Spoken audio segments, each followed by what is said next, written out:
Wednesday, July 10th, day 350, and I've had a kind of disturbing day. I was strongly recommended to talk to a psychiatrist about some of the deals with my autism, especially after some of the experiences in Greenland seem to have latched onto it and kind of triggered it. And that fit pretty well in with my idea that I should kind of understand myself better, the know yourself too thing that I've talked about. So today I did. Today I finally had a meeting. I was belittled. I was provoked. I was insulted. And basically blamed for having some sort of condition, or what you want to call it, by that psychiatrist. The basic message was, you have to follow the rules of society. I had at no point discussed breaking any rules. I don't break any rules. I have no interest in being criminal. But his basic message was suppress and conform.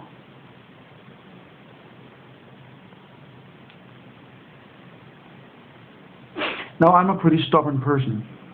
I have developed a good set of willpower, in part because I have had to deal with this and other people's honestly stupid reactions to it very often. Some people react kindly, some react in ignorance. Ignorance is when I don't know what this is, or the more common, I thought that was how it worked.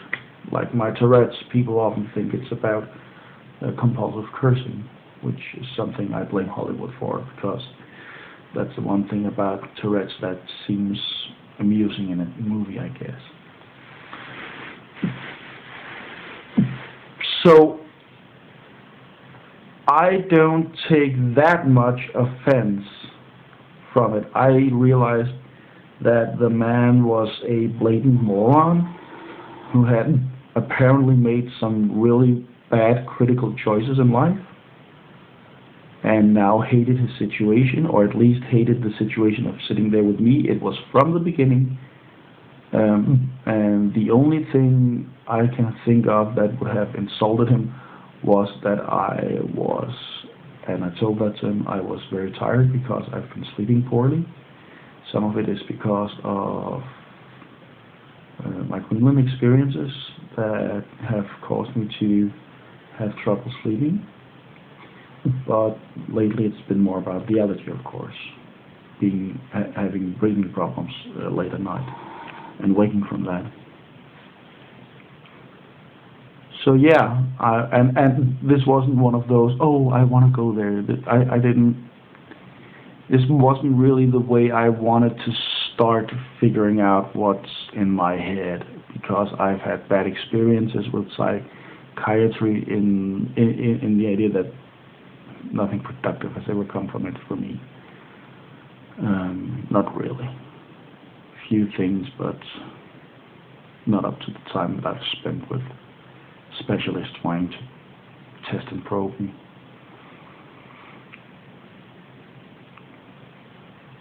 So I was probably not amusing to talk to. I was kind of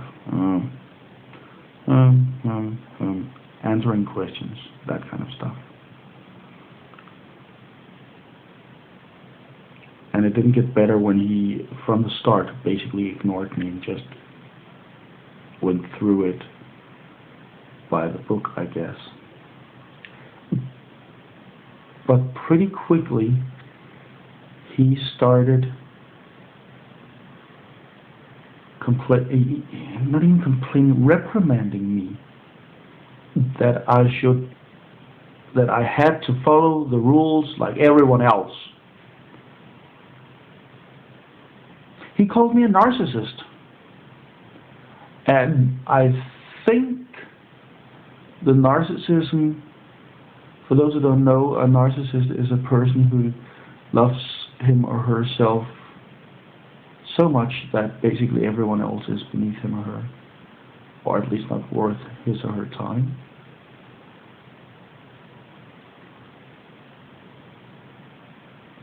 And I think that was mainly because I said two things up to that point. One thing was that I felt that the school system had failed, and basically that the school system wanted me as a teacher to continue that failure rather than cause problems by trying to improve things or correct or even change anything. That they basically want to go down the same wrong track. And I don't think that that's a very revolutionary set of thoughts, I have to admit. But maybe saying it directly is revolutionary. I don't know. I've said it here before. And the other thing was that I didn't feel like I really needed a woman in my life. Think about being single. I feel that quite often. It's more trouble than it's worth, so rather have good friends, either gender, until I find the right one, of course. Apparently, those are the things I would say could paint me a narcissist. Those were what I'd said at that point. The crowning moment, however, came at the very end. He kept calling me by my last name. And I don't like that.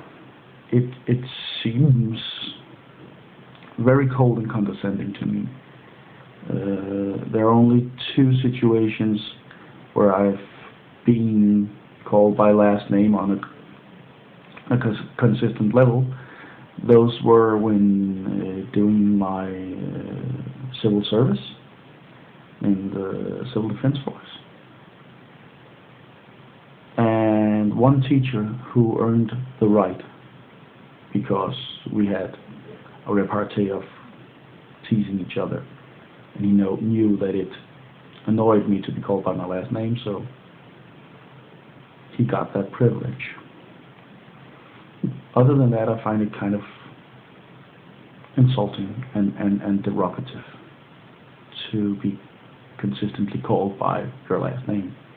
What I told him was, would you please stop calling me by my last name? I don't really like being called by my last or middle name. Would you please call me by my first name? To which he responded, well, then I'm afraid I don't want you, then I'm afraid we are not going to talk again because I always call my client by the last name.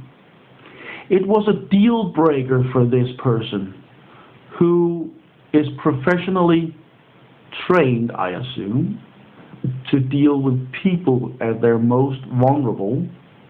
It was a deal breaker for him to keep calling me by a name that I did not feel good being called by. I have no problem with my last name. I have a problem being called by my last name. I feel it dehumanizes me. It makes me just a name. It was a deal breaker for him that he could continue calling me by a name that made me uncomfortable.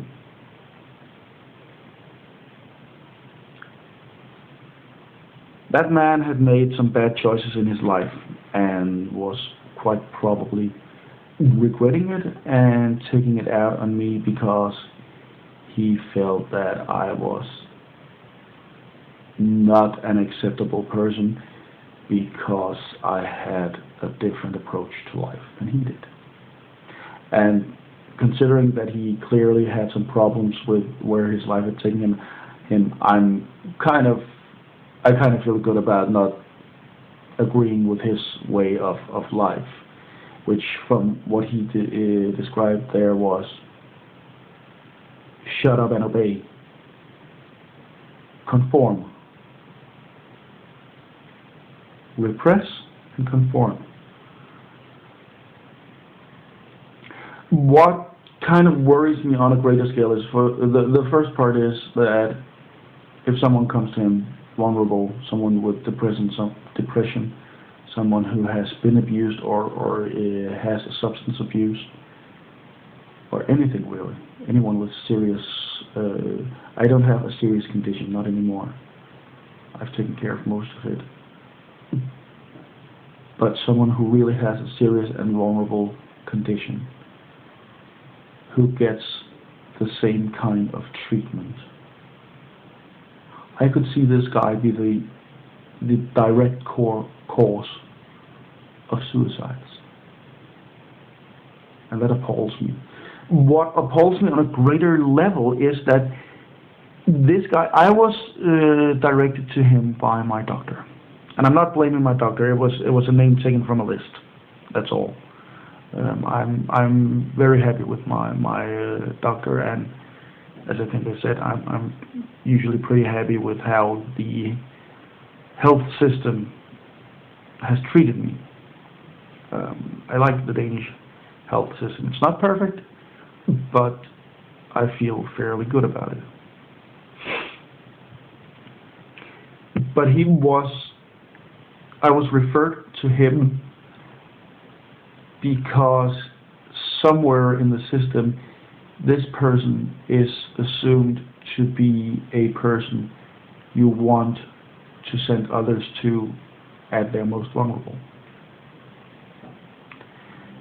And what worries me is that his behavior apparently is acceptable to the system at large.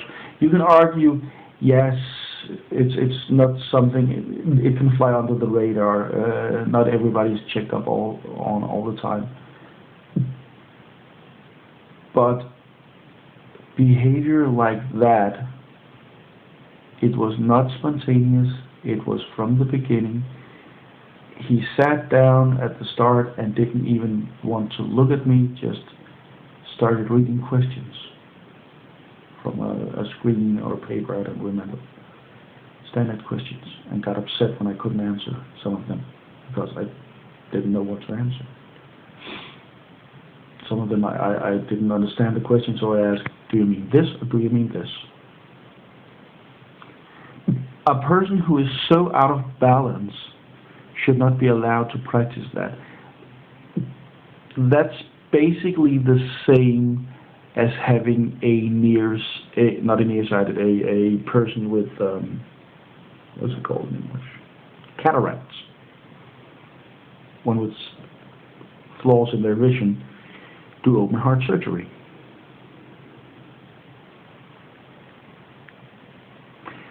And for my quest to get to know the autistic side of myself better, it worries me that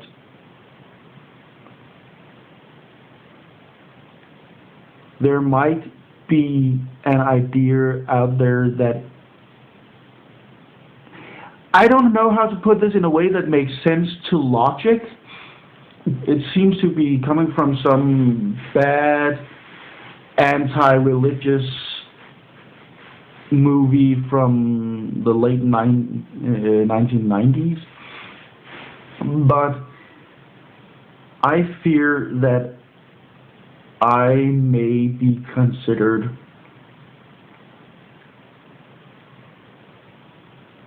immoral, that my functional autism, since I'm not I don't know if it's dysfunctional autism, but I'm not truly crippled by my autism, so I'm not in the care of the state as such. I'm not a handicapped person. I'm talking about severe handicapped person who needs care and attention. And maybe because I'm not that, people will see me as immoral. They will see my autism as a choice I have made to act immoral. And I'm not acting immorally. I don't abide by the same philosophies as society in general. As I've said before, I don't feel that I should sacrifice everything solely to fit in, whatever that means. And I don't see the quest to fit in as doing much good to a lot of people. But maybe that alone is considered by many, even people who are professionally tied to this, to be me being a jackass. Maybe there's a greater stigma that I don't even know about. I don't really know a lot about the autistic society, sounds too. But autism as a social phenomenon, I don't really know that much about it. I've never met with other functional autists in any way, not that I know of. Maybe we are viewed as deviants in one way or another. Other groups have been viewed as this. There are still great debates about homosexuality as it being some kind of deviant choice. I don't know where I stand exactly, only that if you are a bad person to someone solely because that person is homosexual, then you're a jackass.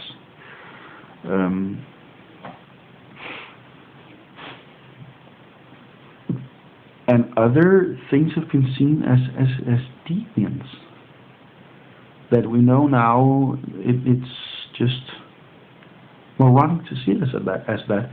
Maybe autism hasn't come that far in the public mind, or even in the professional mind as here. Maybe there really is this idea out there that, well, why don't you just stop being autistic? Isn't it a choice? Some people have asked that about my Tourette's. No, it's not a choice.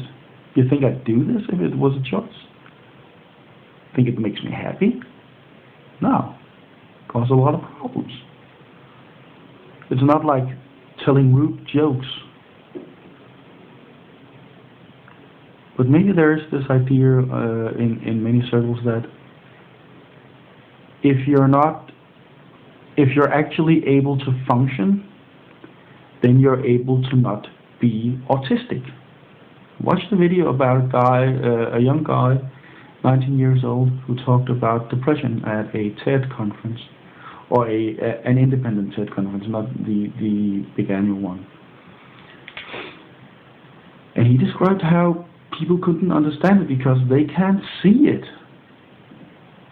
So, if you have depression, why don't you just stop being depressed? Why don't you do something that makes you happy? Because I'm depressed. Not depressed as in boo-hoo-hoo. Depression means that you are overwhelmingly sad for reasons you don't know. It's not like you're sad about your life. It's that you're sad and you don't know why. You just are and you can't get rid of it. It's like if your hand started bleeding and you don't know why. Well, can't you just stop bleeding? No! I don't know why. I didn't cut myself or anything. It just started bleeding, for Christ's sake. Well, just stop. Just stop it. Stop bothering us. It's the same thing I saw in Greenland. Kids who were basically traumatized by a life that cared very little for them. And the reaction from everyone was just, shut up about it. Act like you're happy so you don't bother us. And maybe there exists something like that surrounding autism. I don't know. But it kind of scares me due to my hopes that I will find out more about my situation.